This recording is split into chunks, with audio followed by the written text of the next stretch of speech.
My father gave me my own gun. I was probably 7 years old. And it was a .38 special, and it was wrapped up in a white handkerchief. And my father told me, that's your gun, Billy. But the only time I want you to use that is to protect your mother and your sister. And it's up in the kitchen cupboard there. So I had now sort of graduated. I was recognized as a young man at the age of 7. I do remember on one particular occasion, my grandmother was in my home, and it was a small row home. I mean, my bedroom was upstairs. It had holes in the roof anytime it rained, which in Ireland it rains all the time. I needed 3 or 4 buckets to capture the rain and then throw it out. Wow. Our toilet was outside with no indoor plumbing. We had a kitchen sink, and when you took a bath, it was in a sort of a little tin bathtub, and you stood in it and washed yourself that way. But my grandmother, Nellie, was there that day. That's my mother's mother. And all of a sudden, the living room window is being shot out by machine gun fire. And that's the IRA trying to kill my father, or at least spook him. And my grandmother dove on top of me.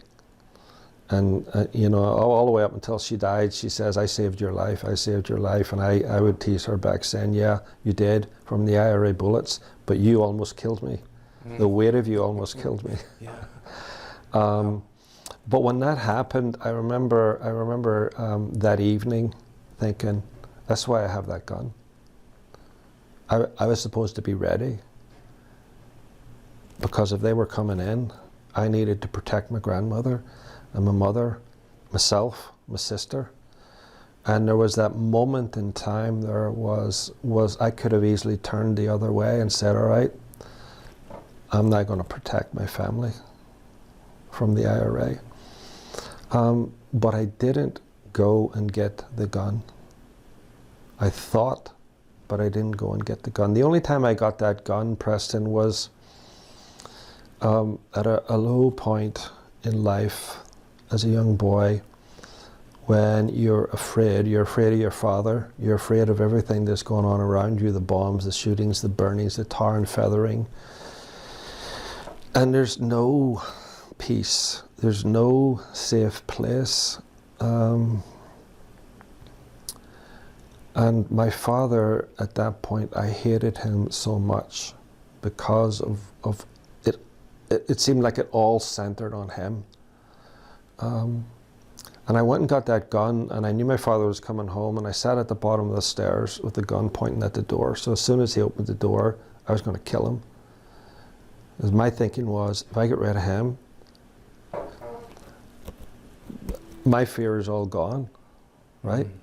He's gone. He's not going to beat me anymore. He's not going to beat my mother anymore. He's not going to come home drunk anymore. He's not going to bring bad guys in. There'll be no more bombs arriving in the middle of the night or machine guns coming in. But when he put his key into the barrel of the lock, I panicked and I ran upstairs. I couldn't do it. I turned that gun on myself, and I wanted to pull the trigger. I wanted to be out of pain, out of fear. I wanted it all just to stop, and I couldn't pull the trigger. So I put that gun back in the handkerchief, back in the kitchen closet, and I never touched it again. But I was determined that there had to be a different way of life. There had to be something different, at least for me, in this world. Wow.